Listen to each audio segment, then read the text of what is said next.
Pondok Pesantren Tebu Ireng adalah salah satu pesantren terbesar di Kabupaten Jombang, Jawa Timur. Pesantren ini didirikan oleh Hadratus Syekh Kiai Haji Hasyim Asy'ari pada tahun 1899, tepatnya setelah beliau pulang dari pengembaraannya dalam menuntut ilmu di Mekah. Tebu Ireng dulunya merupakan nama dari dusun kecil yang masuk wilayah Cukir, Kecamatan Diwek, Kabupaten Jombang. Letaknya 8 km di selatan kota Jombang. Makna sebenarnya dari kata Tebu Ireng adalah batang tebu yang berwarna hitam. Sebelum pesantren Tebu Ireng didirikan, kawasan itu dulunya terkenal sebagai sarang perjudian, perampokan, dan pelacuran.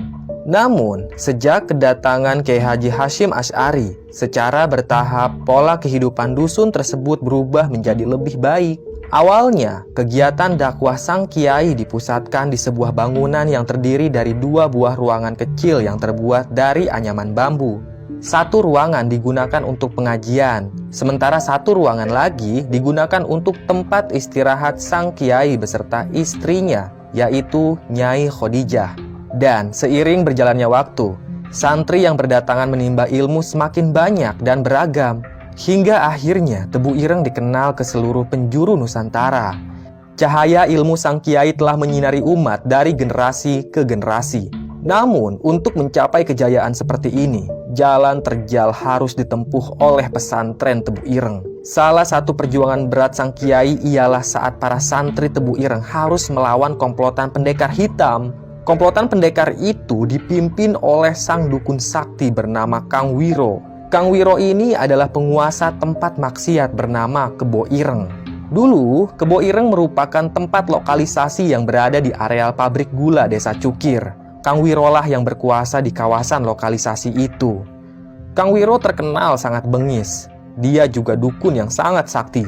Kala itu, Kang Wiro seringkali mengganggu pesantren Tebu Ireng karena dia merasa pesantren adalah sebuah ancaman bagi kekuasaannya di desa Cukir.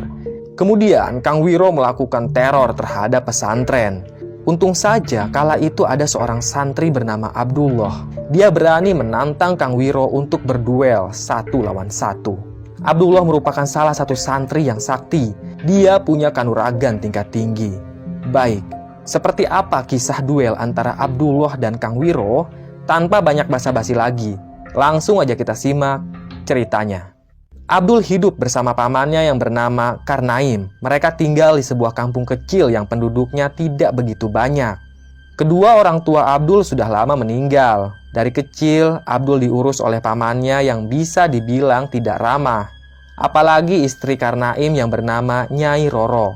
Wanita itu punya sifat buruk. Dia selalu memperlakukan Abdul dengan semena-mena. Keluarga Karnaim dari dulu seringkali menjadikan Abdul sebagai alat untuk mencari uang. Dari kecil, Abdul dipekerjakan di ladang tembakau milik Belanda. Upahnya tentu saja dinikmati oleh Karnaim beserta istrinya. Perlu diketahui, Karnaim ini mandul. Ia dan istrinya tak pernah punya anak.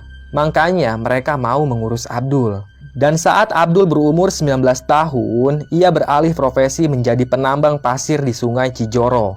Lokasi sungai itu jauh dari perkampungan Abdul. Dari sanalah Abdul punya banyak kenalan. Banyak komplotan pemuda yang menambang pasir di sungai itu. Cara mereka menambang pun masih sangat tradisional. Mereka menyelam ke dasar sungai, lalu mengeruk pasirnya menggunakan batok kelapa. Sedikit demi sedikit, pasir itu mereka kumpulkan, lalu diayak atau disaring agar bebatuannya terpisah dari pasir. Setelah itu, pasir akan diangkut, lalu dijual dengan harga yang murah. Maklum, zaman dulu pemerintah Belanda seringkali mempermainkan harga. Mereka membeli dengan harga murah dan menjualnya kembali dengan harga yang mahal.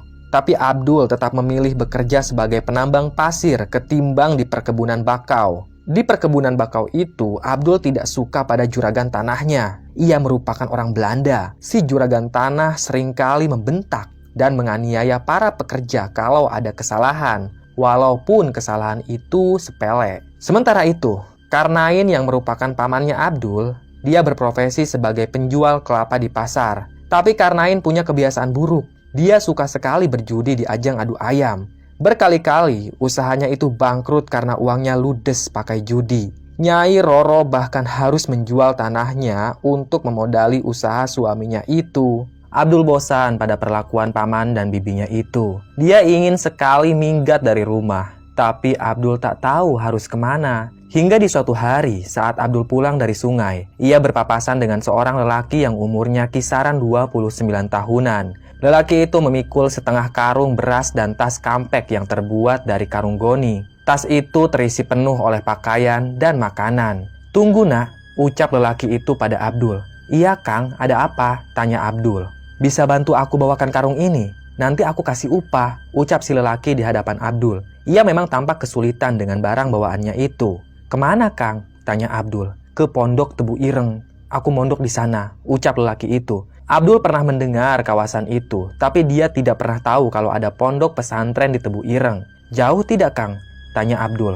"Lumayanlah, tapi tidak jauh-jauh amat," timpal si lelaki sambil membenarkan kopiah hitamnya yang sudah butut itu.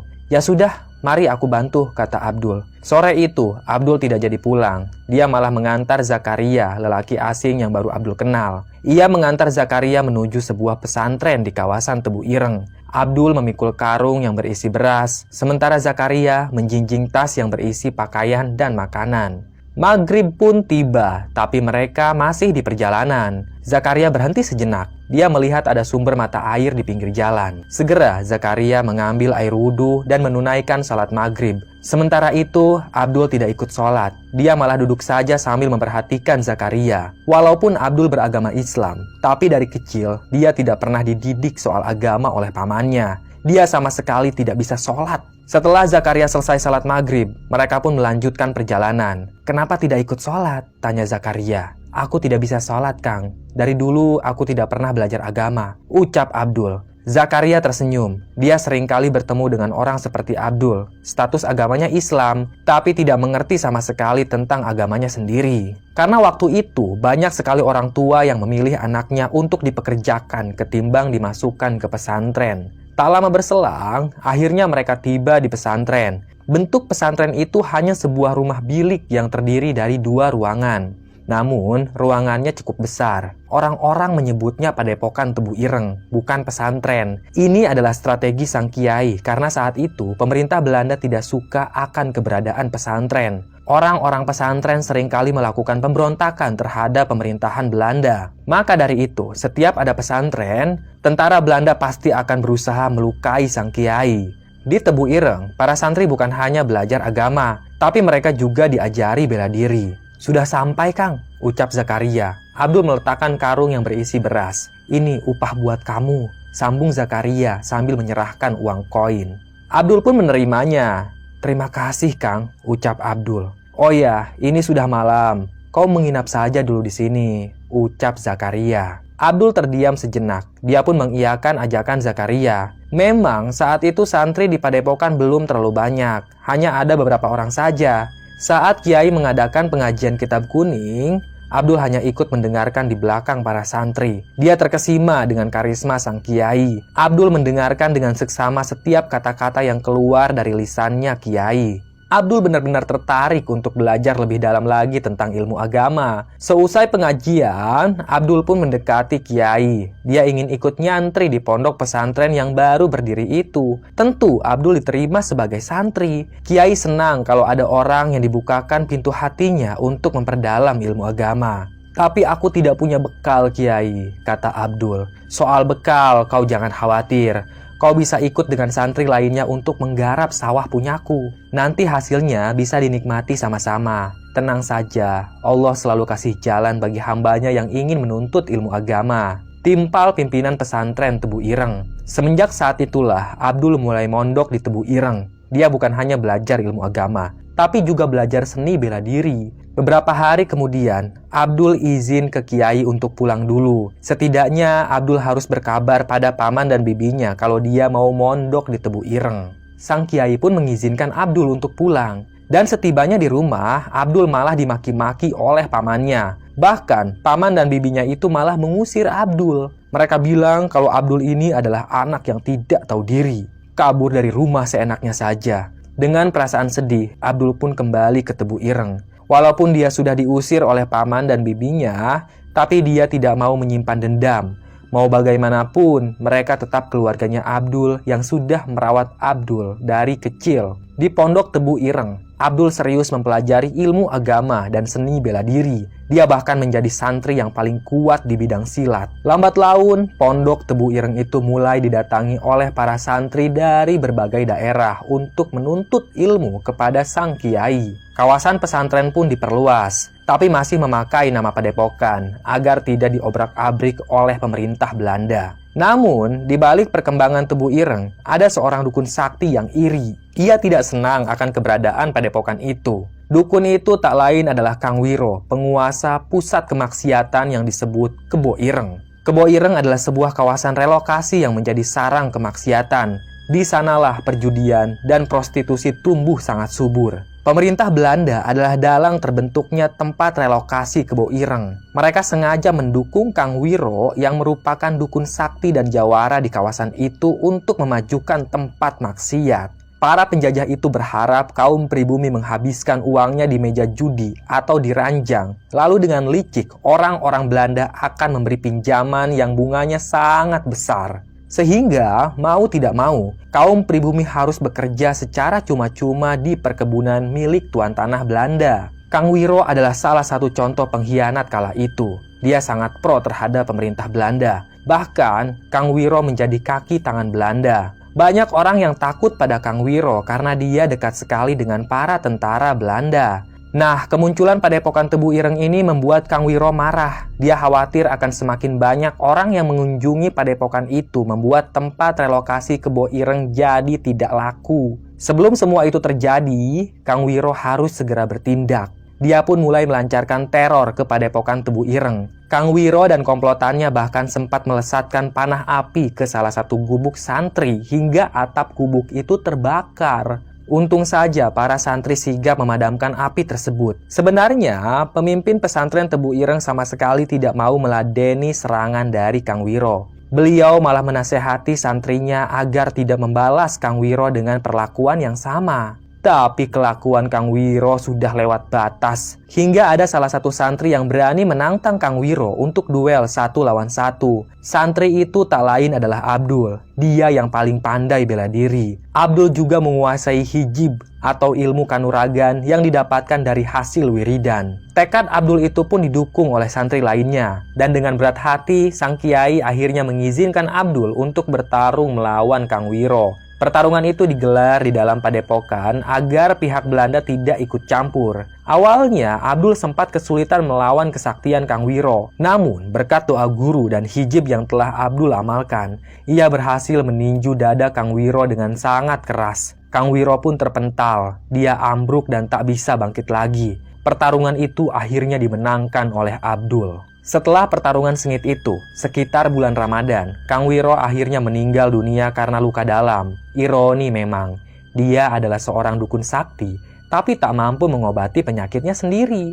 Setelah Kang Wiro meninggal dunia, semakin hari kawasan lokalisasi Kebo Ireng semakin sepi pengunjung. Masyarakat pun mulai tertarik untuk mendatangi Padepokan Tebu Ireng yang didirikan oleh sang kiai karismatik, yaitu Hadratus Syekh Kiai Haji Hasyim Asy'ari. Beliau mengajarkan santrinya ilmu agama dan juga bela diri. Singkat cerita, pada tahun 1906 atau 7 tahun setelah berdirinya Padepokan, Kiai Haji Hasyim Asy'ari resmi mengubah nama Padepokan itu menjadi Pondok Pesantren Tebu Ireng. Kemudian, pada tahun 1913, karena rasa trauma Belanda terhadap perjuangan Pangeran Diponegoro yang banyak didukung oleh kalangan pesantren, akhirnya Belanda pun menyerang Pondok Pesantren Tebu Ireng. Dalam penyerangan tersebut, Belanda bukan hanya ingin menangkap Kiai Haji Hasyim Asy'ari, tapi mereka ingin membunuhnya. Namun, berkat kesigapan para santri, saat Belanda menyerang, sang kiai berhasil dibawa kabur keluar dari pesantren. Pesantren yang dibangun susah payah itu akhirnya dibakar oleh Belanda. Beberapa santri yang sempat melakukan perlawanan dipinta untuk mundur karena tidak mungkin melawan senjata api.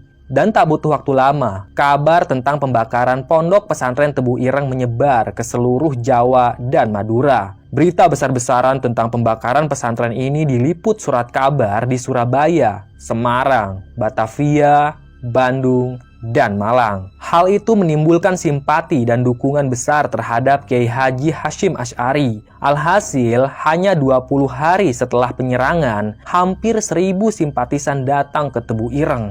Mereka mengirim bahan bangunan, makanan, uang, serta tenaga untuk mendirikan kembali pondok pesantren Tebu Ireng. Dukungan masyarakat yang meluas ke seantero Jawa, serta tekanan dari parlemen di negeri Belanda atas tindakan sewenang-wenang di tanah koloni, membuat aparat Belanda di Dusun Cukir tak berkutik. Hal inilah yang menyelamatkan Kiai Haji Hasyim Asy'ari dan pesantrennya, yaitu pesantren Tebu Ireng. Sampai saat ini, pondok pesantren Tebu Ireng masih memancarkan cahaya ilmunya untuk generasi demi generasi.